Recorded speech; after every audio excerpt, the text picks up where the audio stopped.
Hello, ladies and gentlemen.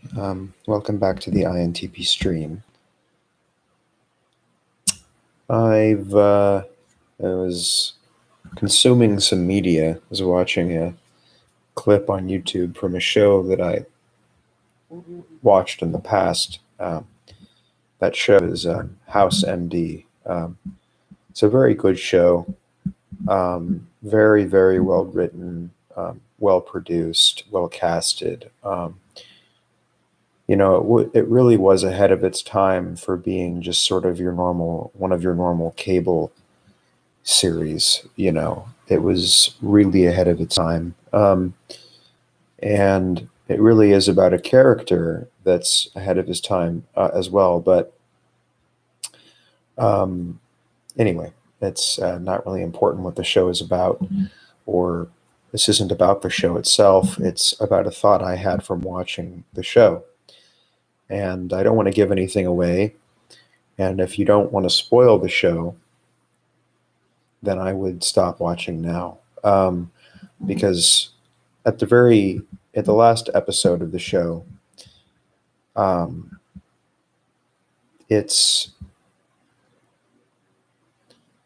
there is a funeral scene.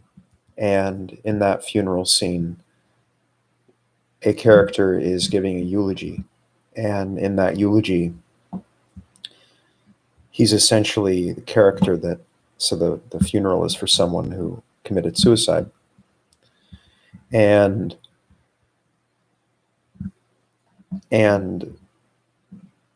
the eulogist was arguing that, this is selfish. The character who committed suicide was selfish. He wasn't caring for any of those that were close to him. He wasn't caring about perhaps his duty to remain alive and contribute to society. He wasn't caring about anything but his own pain and his own suffering. And he sort of myopically decided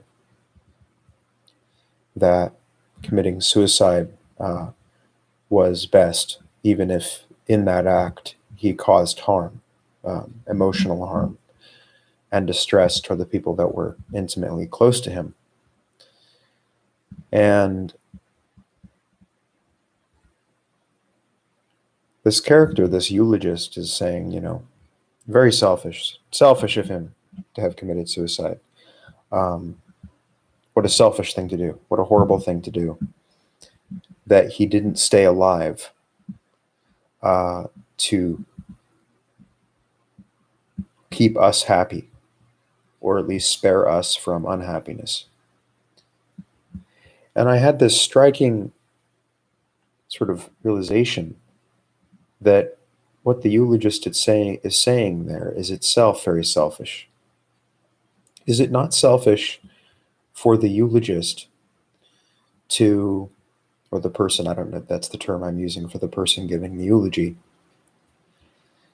Is it not selfish for him to want the character that committed suicide? Is it not selfish for him? It's to have wanted that character to not commit suicide so that that character would not cause him harm, the harm that he caused in committing suicide. So when people are saying, oh, it's so selfish that this character committed suicide, because look at how much pain he caused me, right? So the implication is that he should have stayed alive. He should have chose not to commit suicide, because ultimately, implicitly, what he's saying is he should have chosen not to commit suicide, because in committing suicide, he caused me pain. And by not committing suicide, he would have spared me from pain. In committing suicide, he made me unhappy. In not committing suicide, he'd make me happy. In committing suicide, he defied my interests. And in not committing suicide, he respects my interests. It all comes back to your interest in the matter, the eulogist's interests. So what I'm saying is, in saying that it was selfish for him to commit suicide because it caused others pain, it is just as selfish for those others to expect that person to commit suicide, that committed suicide, to stay alive, to spare them from that pain.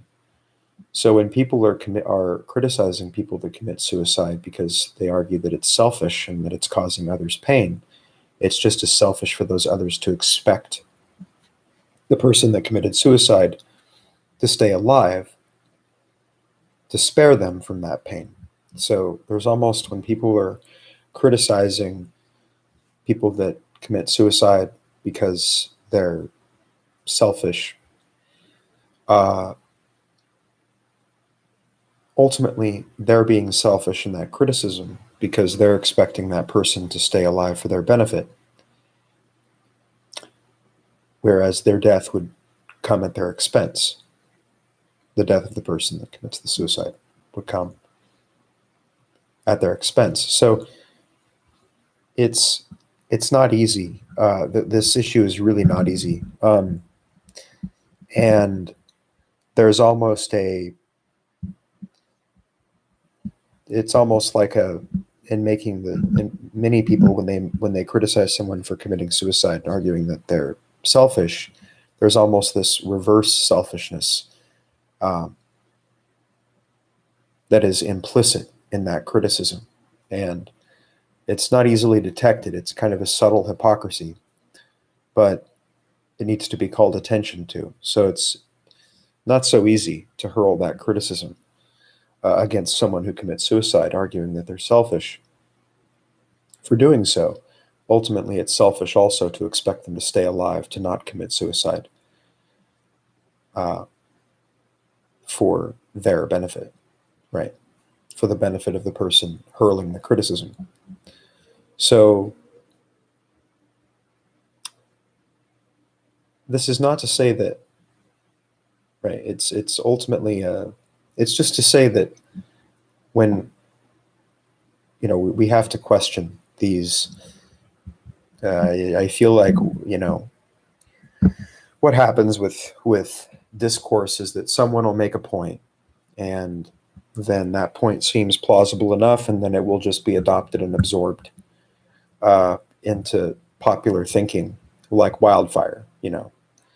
And so it's very easy for us to just sort of rely on a conventional criticism of those who commit suicide to say that it's selfish. It's actually much more complicated than that, and the selfishness goes both ways. Um, it's just to say that we have to adopt more of a critical attitude toward we have to adopt a more critical attitude and a more sensitive attitude in in criticizing those that do something like this, because I mean I just feel like to say that it's just selfish, I think, is very reductive, very oversimplified. They're just a selfish person for committing suicide. uh, to me, suicide is inherently unselfish.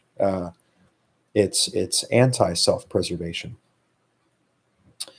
Um, it's literally anti. If self-preservation is a part of selfishness, suicide is anti self-preservation. So it would seem that it's inherently, if we're just treating the terms in essence technically, that it's an inherently unselfish act, that to stay alive for greater happiness and pleasure instead of committing suicide is also selfish. So, you know, it's only to say that it's complicated and that we shouldn't speak from popular judgment on the issue. We should be sensitive as to the reasons why people do such a thing, and why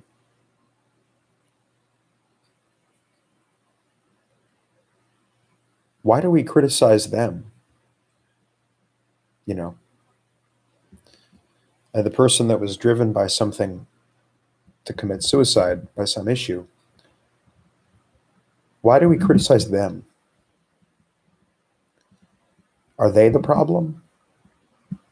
You know, I. It's a weird starting point. You know, Why do we have this venomous attitude toward those who commit suicide? Um, why are they the person that commits suicide? Why are they the problem? Is it, I get it. I mean, many issues are self-inflicted, and suicide is inherently self-inflicted. But anyway, um, hopefully all this makes sense, and that and it just causes you to pause before you criticize someone for committing suicide on the basis that they're selfish for doing so. On 2 points, there's a reverse selfishness in that, because you're expecting them to not commit suicide and stay alive for your happiness, or to spare you from the pain that would result for them not committing suicide. On the other hand, it's equally selfish for them to stay alive only to live and try to gain more happiness and pleasure out of life. That's inherently selfish.